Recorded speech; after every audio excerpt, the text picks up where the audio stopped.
Dead America presents The Soldier Day Zero, a multi-part serialized event. And now, please enjoy Part 7. Chapter 1.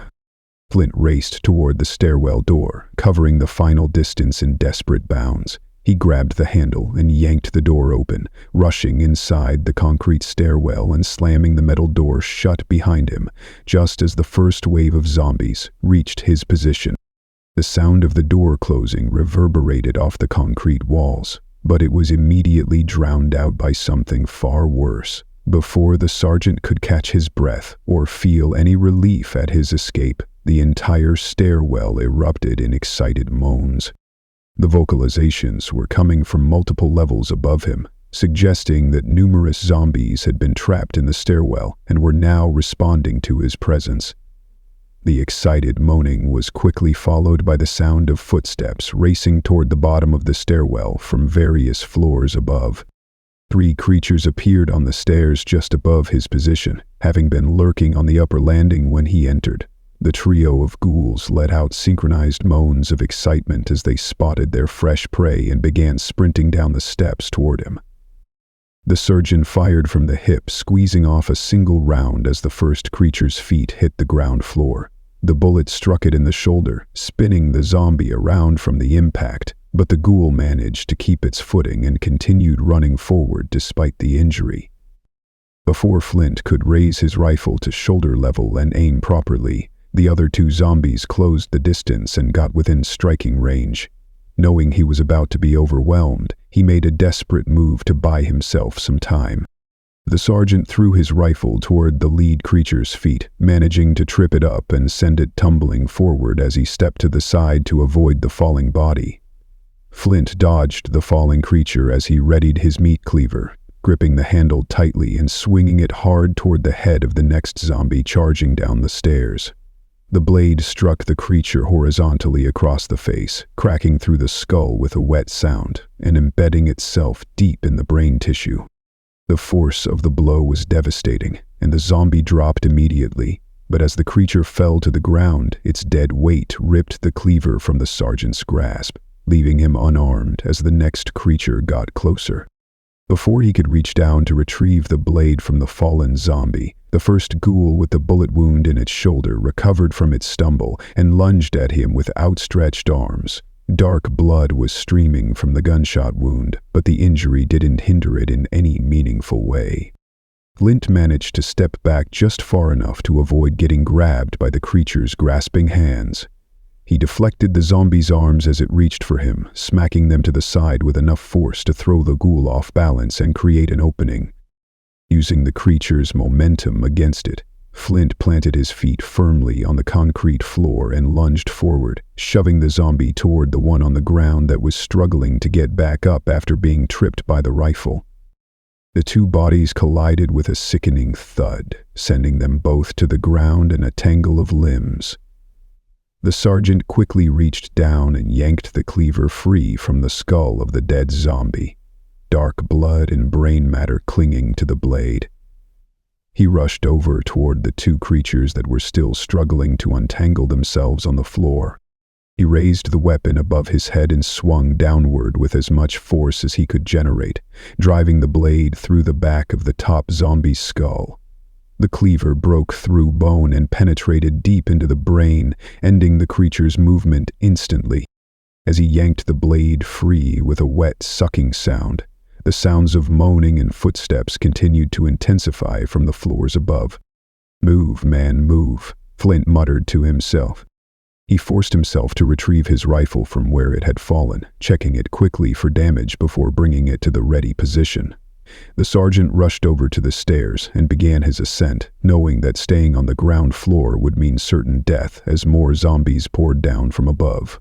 As he climbed, a zombie came tumbling down the steps toward him, having lost its footing in its eagerness to reach him.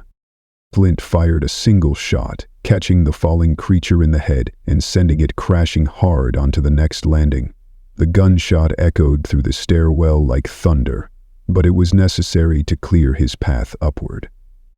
As he set foot on the 5th floor landing, 4 zombies came around the corner on the next level up. The sergeant opened fire with controlled bursts, hitting a couple of the zombies in the head and dropping them to the concrete floor. But the empty space was immediately filled by more zombies coming down from the upper floors, creating a seemingly endless stream of ghouls. Flint realized that he didn't have the firepower to fight his way all the way up to the 8th floor. His ammunition was running dangerously low, and the number of zombies in the stairwell seemed to be increasing rather than decreasing as he climbed. He had only seconds to make a decision before the approaching zombies overwhelmed his position. "Damn it," Flint cursed under his breath. The sergeant abandoned his position on the stairs, spinning around and throwing open the 5th floor door. He darted through the opening into the hotel corridor beyond, immediately grabbing onto the emergency release bar to pull the door closed behind him. Much to his relief, the heavy door slammed into place with a solid thunk, the latch engaging securely with the frame and effectively trapping the zombies inside the stairwell. Flint spun around immediately, raising his rifle and aiming down the hotel hallway, ready to engage any zombie that dared to cross his path. The banging from inside the stairwell intensified as the trapped zombies vented their frustration on the door, but the noise did little to break his concentration. He stared for several tense moments down the brightly lit hallway, scanning for any signs of movement or moaning. After watching and listening carefully, he finally relaxed when he realized he was alone. The sergeant looked at the signage on the wall beside the door, the giant number 5 standing out to him. "Well, just over halfway there," Flint said quietly to himself. "Could be worse." Before he could begin moving down the hall to search for another route upward, the door directly next to him suddenly opened. Flint immediately raised his rifle and aimed it at the opening, his finger moving to the trigger as he prepared for another zombie encounter. Instead of a creature, a middle-aged woman in a hotel bathrobe popped her head out of the room. She spotted the armed soldier in the hallway and let out a piercing scream before slamming the door shut with enough force to rattle the frame. Flint stood there for a moment, his muscles tensed from the sudden encounter and the adrenaline spike that came with it. The woman's scream had been loud enough to wake the dead, if they hadn't already been awoken. After a few seconds, he forced himself to relax and lower his weapon. A slight chuckle emerged, breaking the tension further. "Now, if I were a stairwell, where would I be hiding?" Flint asked himself. He forced himself to keep moving, slinging the rifle over his shoulder and readying his meat cleaver instead. By his rough count, he had a little more than a magazine's worth of ammunition remaining, and he hadn't even found Dr. Caldwell yet. Conserving ammo was becoming a critical priority. Flint walked approximately 50 yards down the carpeted corridor, passing numerous hotel room doors before coming to an intersection. He looked down the hallway to the right and spotted a bright red exit sign glowing at the far end, indicating the location of another emergency stairwell. He moved quickly toward the sign, his boots silent on the thick carpet as he approached what he hoped would be his route to the upper floors. When he reached the door, he pressed his ear against the cold metal surface, trying to get an idea of what might be waiting on the other side. The sounds from within were muffled, but seemed relatively quiet compared to the other one he'd just escaped. "Sounds about as good as it can be," Flint whispered to himself, "which means it's probably swarming with those people." He let out a horror laugh, knowing that with the way his night had been going, he expected the worst to await him on the other side of the door. Despite his pessimistic expectations, he had no choice but to proceed. Flint gently pushed open the door, wincing when the hinges creaked loudly. The sound echoed throughout the emergency stairwell on the other side, causing him to mutter curses under his breath. The sergeant stepped through the door onto the concrete landing, immediately listening for any signs of trouble. He could hear some faint moaning coming from well below his current position, but the sounds seemed distant and non-threatening for the moment. Flint began his ascent toward the 8th floor, moving carefully but steadily up the concrete steps. The climb was exhausting after everything he'd been through, but he forced himself to maintain a steady pace, knowing that time wasn't on his side. He reached the 8th floor landing after what felt like an eternity of climbing. Flint stopped beside the door, taking a moment to catch his breath and listen for sounds from the other side before making his entry. He could hear moaning and banging coming from somewhere down the hall beyond the door, but the sounds weren't close enough to suggest immediate danger. Flint pulled the door open slowly, peering through the gap to assess the corridor beyond. He focused his attention on the closest door. The brass numbers showed 837, giving him a much-needed reference point. "Only 20 rooms away. Can't be that far," Flint said quietly. "Get moving and get this done." Chapter 2. Flint marched down the hallway, gripping his cleaver tightly as the sound of moaning got progressively louder with each step. The noise was coming from somewhere ahead of his position, and he needed to deal with whatever was making it before he could safely approach room 817. He stopped, just shy of an adjacent hallway where the moaning seemed to be originating from. The sergeant poked his head around the corner carefully, spotting one zombie standing in the perpendicular corridor. The creature was looking around aimlessly, turning its head from side to side, as if searching for something to chase, but unable to find anything. Flint thought about his approach for a moment, before shrugging and tapping his cleaver blade lightly against the wall. The subtle metallic sound was loud enough to grab creature's attention without being loud enough to alert zombies who may be nearby. In a flash, the creature broke into a sprint, racing toward the source of the noise in the other hallway. Flint listened carefully to the approaching footsteps, timing his attack perfectly. He waited until the ghoul was about to reach the opening where he was positioned, then swung his cleaver hard at head level in a devastating arc. The blade caught the creature directly in the face as it rounded the corner, the force of the impact breaking through the bridge of its nose and cutting cleanly across the face just below the eyes. The top part of the zombie's body stopped on a dime from the impact, but its legs continued moving forward for another step due to momentum. This caused the creature to flop down onto its back with a wet thud, dark blood pooling around its shattered skull. Flint yanked his weapon free from the corpse like it was part of his daily routine, wiping some of the blood off on the zombie's clothing. He continued walking down the hallway, stepping over the fallen zombie and moving purposefully toward his objective. Flint eventually stopped at room 817, the brass numbers clearly visible beside the doorframe. Before knocking, Flint muttered to himself, trying to maintain his confidence despite the fact that nothing had gone according to plan.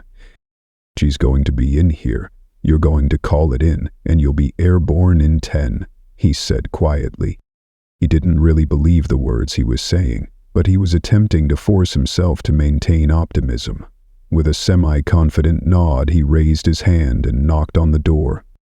"Dr. Caldwell, are you there?" Flint called out. Several tense moments passed in silence, and Flint began to fear that the room was empty, or that something terrible had happened to its occupant. But then he heard movement from inside, followed by the sound of someone approaching the door. A moment later, the deadbolt unlocked with a metallic click. The door pulled open several inches before getting caught on the security latch, creating a narrow gap through which he could see inside. Flint could make out a middle-aged woman standing in the opening. She had dark hair that rested on her shoulders, and her eyes were red and puffy from crying. But as he looked more closely at her appearance, his heart sank. He spotted her left arm, which was holding onto the door, and saw that it was wrapped up in a bloody towel. "Oh no, Dr. Caldwell," Flint said, immediately understanding the implications of what he was seeing. "I'm not Anne," the woman replied firmly. "I'm her friend Lisa. And just who in the hell are you?" "Ma'am, my name is Sergeant Flint, and I've been sent to retrieve Dr. Caldwell," he explained. Lisa stared at the sergeant for several long moments, looking him up and down as if trying to determine whether he was trustworthy. Finally, she gave him a slow nod of acceptance. "Well, you better come in then," Lisa said. She shut the door so that she could pull back the safety latch, then opened it wide to allow him entry.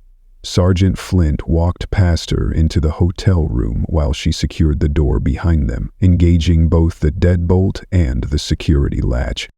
Flint walked into the main part of the room, scanning the space for any sign of Dr. Caldwell. The room appeared to be a standard hotel suite with a king-sized bed, desk area, and seating arrangement, but it was completely empty except for Lisa. "Where is Dr. Caldwell?" Flint asked directly. Lisa didn't answer immediately. Instead, she walked over to the desk underneath the television, which she had converted into a makeshift bar. She grabbed 2 glasses from the collection, adding ice to both before reaching for a bottle of bourbon. Lisa poured generous amounts into each glass, the amber liquid catching the light from the room's lamps. She picked up one of the glasses and handed it over to Flint, who took it more out of instinct than any real desire to drink.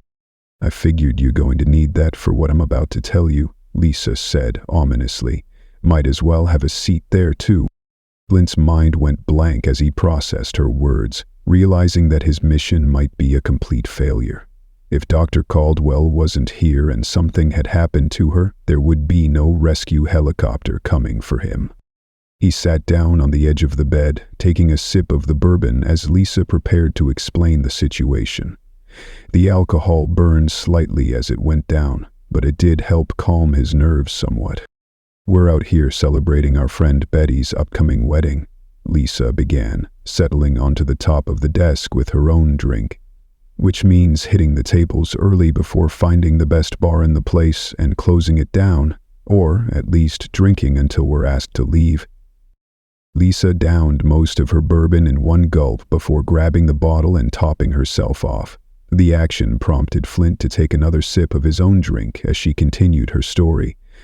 "While we were at the bar, I caught the attention of a young suitor," she continued. "Normally, I would have ignored it because I was there for my friend, but I'm 6 months out from a divorce, so they encouraged me. Next thing I know, we're headed up to the room to have ourselves a good time, which is when it happened." Lisa looked down at her wounded arm, staring at the makeshift bandage that was still dripping blood onto the carpet. She let out a heavy sigh before taking another drink, clearly using the alcohol to cope with her situation. "I'm guessing your new friend didn't make it?" Flint asked gently. Lisa shook her head sadly as she downed the last of her drink. "He didn't," she confirmed.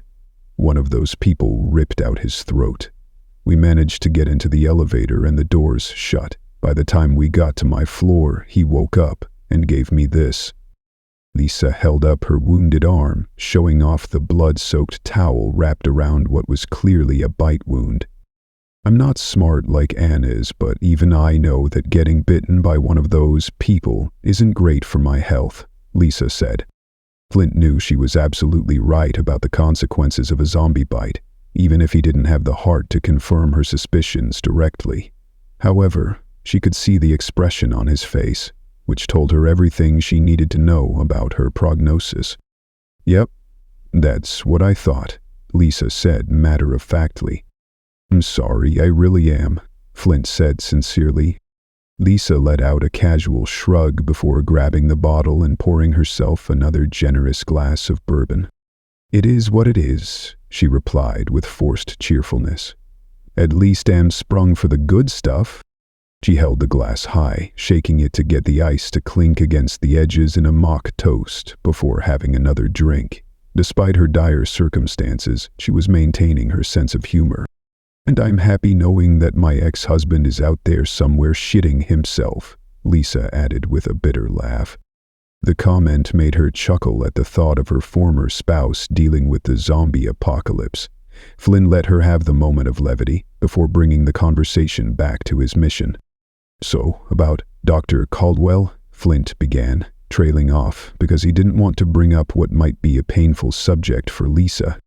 Lisa gave him a solemn nod, understanding what he needed to know.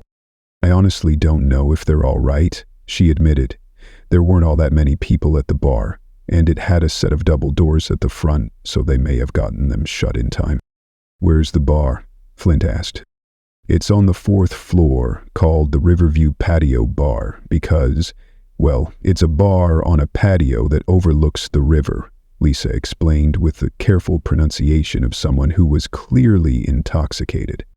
Flint let out a small chuckle, noting that Lisa was definitely feeling the effects of her drinking session. 4th floor patio bar, Flint repeated. I think I can find that. You don't want to stay here and have another drink with a dying woman? Lisa asked, batting her eyes at the younger sergeant in an exaggerated, flirtatious manner. Despite the grim circumstances, her playful attitude caused him to crack a smile. In another life, Lisa, we could have had some fun, Flint replied diplomatically. Lisa smiled and nodded before pointing her glass at the sergeant with mock seriousness. You damn well better believe that I'm going to hold you to that, she said. Flint let out another chuckle as he got up from the bed, knowing he needed to keep moving. He reached out his glass, clinking it against Lisa's in a toast, giving her a long, comforting look before downing the remaining bourbon. I do have to be going, though, Flint said. The whole fate of the world depending on me. Lisa laughed and nodded knowingly, patting the younger man on the arm with affection. Well, as long as it's for the fate of the world, she replied. And whoever told you that is right, just so you know. Dr. Caldwell is worth the risk, then? Flint asked. She was my best friend for 20 years, Lisa said seriously, and she's an even better scientist, so get her someplace safe. Lisa gave the sergeant a drunken but heartfelt salute, prompting Flint to return the gesture just to make her feel better. He made his way over to the door, pausing to look back at Lisa one more time before preparing to leave. She was putting on a brave face, but he could see the fear behind her eyes. I'll have a few for you, Sergeant, Lisa said, holding up another drink and trying her best to stay in high spirits. Flint nodded respectfully before gently shutting the door behind him. He didn't want to think about the nightmare that Lisa was going to have to endure in the next few hours. Chapter 3. Flint walked down the hallway back toward the stairwell, mentally preparing himself for the descent to the 4th floor. As he walked, he checked the magazine on his rifle, pulling it out slightly to gauge how much ammunition remained. Okay, you got maybe 40 shots total before you're out, Flint muttered to himself. Flint shook his head, contemplating whether he should consolidate his ammunition by topping off the loaded magazine from the half-empty one in his vest. Ultimately, he decided against it. You gotta get moving, he told himself. The sergeant slung the rifle over his shoulder and looked down at the bloody meat cleaver in his hand. He gave it a few half swings to test his grip and range of motion, then let out a horror laugh at the absurdity of his situation. Everybody in the building wants me dead, and I'm fighting them off with a meat cleaver, Flint said to himself. I can't believe the military left this out of their recruitment pamphlet. Flint forced himself to get moving, placing his hand on the stairwell door and pushing through it cautiously. He could hear some movement coming from the floors above him, but the sounds were distant. The sergeant worked his way down the concrete steps, moving as silently as possible on his way to the 4th floor landing. When he reached the 4th floor, Flint pulled the door open slightly to assess the hallway beyond. Through the narrow gap, he spotted 2 creatures lingering in the corridor about 5 yards away from the stairwell entrance. The zombies were wandering aimlessly, but they were positioned close enough to the door that any attempt to enter the hallway would immediately attract their attention. Rather than rush in for a direct attack, Flint opted for a more strategic approach. He pulled the door open about halfway, positioning it at an angle that pointed toward the stairs. After planting his foot firmly behind the door for stability, he let out a slight whistle that was just loud enough to get the creature's attention. In a flash, both zombies let out excited moans and began racing toward the source of the sound. They had locked onto his partially visible position around the door and were pumping their legs hard, picking up significant speed as they approached the stairwell opening. Flint waited until the perfect moment, then put his full weight behind the door and shoved it forward right as the ghouls reached the threshold. The first zombie hit the door at full speed and bounced off of it, but its momentum carried it over the edge of the landing. The creature went tumbling down the concrete stairs, its body bouncing and crashing against the steps as it fell. The second creature also bounced off the door, but without the added force that Flint had applied to the first one. This ghoul managed to plant its feet at the edge of the landing and spun around to face the sergeant, still very much a threat. Flint didn't hesitate, darting forward and delivering a forceful kick to the zombie's chest. The impact sent it flailing backward onto the stairs, where it joined its companion in an uncontrolled tumble down the concrete steps. The sergeant didn't wait for the second ghoul to finish falling before rushing into the fourth-floor hallway. The sound of bones cracking and bodies hitting concrete filled the air behind him as he pulled the door shut, sealing the stairwell. The hallway stretched out in front of him, and he was relieved to see that it appeared to be empty.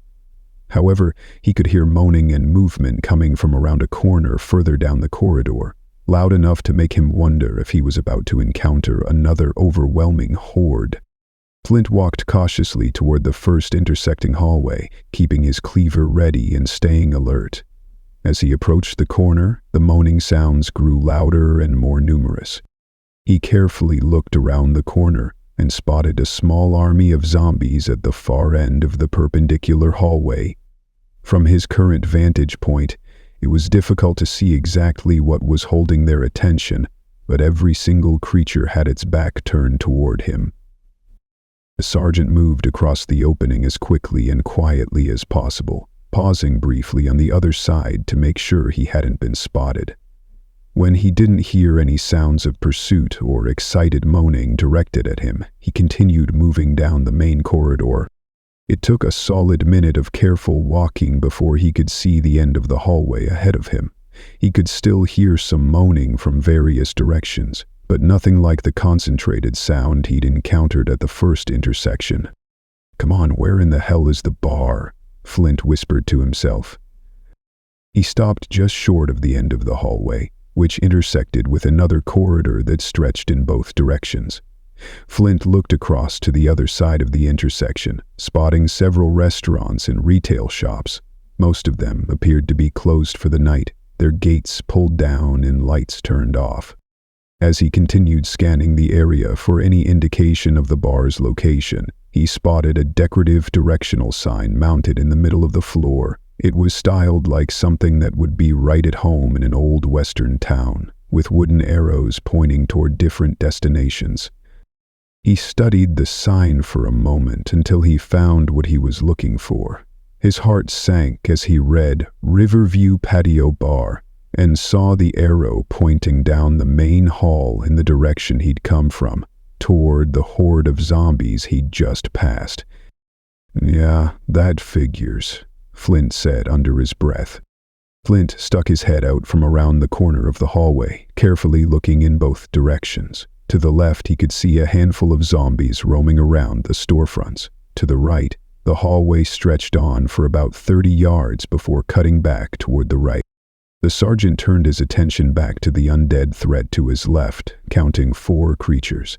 He thought about trying to sneak away from them, but knew if he had to open fire on the mob, he would be fighting a two-front battle. The ghouls were spread out fairly well, with none of them positioned within 5 yards of each other. Flint shook his head as a battle plan began forming in his mind. "You're a moron if you think this is going to work," he muttered to himself. Flint let out a sigh, knowing that a direct assault might be his only chance. As he looked back to the creatures, he spotted a bench sitting in the middle of the hall.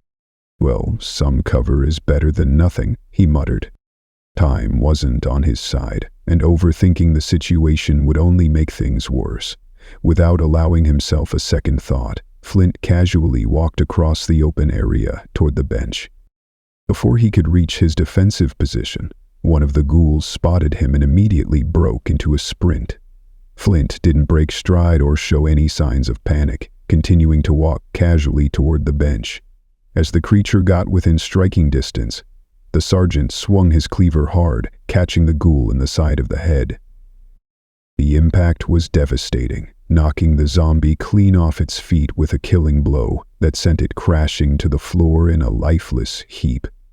The sound of the impact and the body hitting the ground alerted the other zombies to his presence. A split second later, the remaining trio of creatures began rushing toward him with excited moans. Flynn positioned himself just behind the bench, taking a step back to give himself some breathing room in case one of the zombies hit the obstacle with enough force to topple over it. One by one, the ghouls arrived at his position. Their legs hit the edge of the bench, causing their torsos to bend forward over the bench. This positioning gave the sergeant easy access to the backs of their heads, allowing him to dispatch them with forceful cleaver strikes. As quickly as the assault had begun, it was over. The sergeant stared at the pile of corpses draped over the back of the bench, allowing himself a moment of satisfaction at how well it had gone. "If I didn't know better, I'd say I'm getting the hang of this whole apocalypse thing," Flint said with a smirk. His moment of satisfaction was short-lived as the moaning from the far end of the hallway echoed throughout the empty space. Flint unslung his rifle, getting it into position while keeping the cleaver ready in his offhand. "Okay, let's go see just how bad this is," he said grimly. He moved over to the wall where the closed stores were located, wanting to have some semblance of cover as he worked his way down the hallway toward the bar. With each step he took, the chorus of moans grew progressively louder, filling him with a growing sense of dread about what he was about to encounter. As he approached the edge of the hallway, another sound began to fill the air, something he couldn't quite place initially. He stopped at the corner of the last store on the wall, poking his head out to look towards the restaurant. A group of 30 zombies were pressed up against the front entrance of the Riverview patio bar, all of them desperate to get inside. He studied the scene for a moment, his mind racing as to how he was going to be able to get inside. Maybe I could go up to the 5th floor and rappel down to the patio. Flint wondered aloud. Flint gave the absurd thought some serious contemplation as he kept an eye on the horde, but his attention was broken as the loud, mysterious sound filled the air again. This time, the source of the noise became clear. The sergeant looked toward the front of the bar and watched in horror as the sound revealed itself to be the doors beginning to snap away from their frame under the sustained pressure from the zombie mob. His eyes widened as he witnessed one of the doors break completely free from its hinges, crashing down onto the ground with a tremendous noise. The barrier that had been protecting whoever was inside the bar had just been breached, and the horde of ghouls began pouring through. Mother of God. Will Sergeant Flint be able to save Dr. Caldwell from the horde of zombies breaking through the bar doors? Be sure to tune into the next exciting episode of The Soldier, Day Zero, to find out.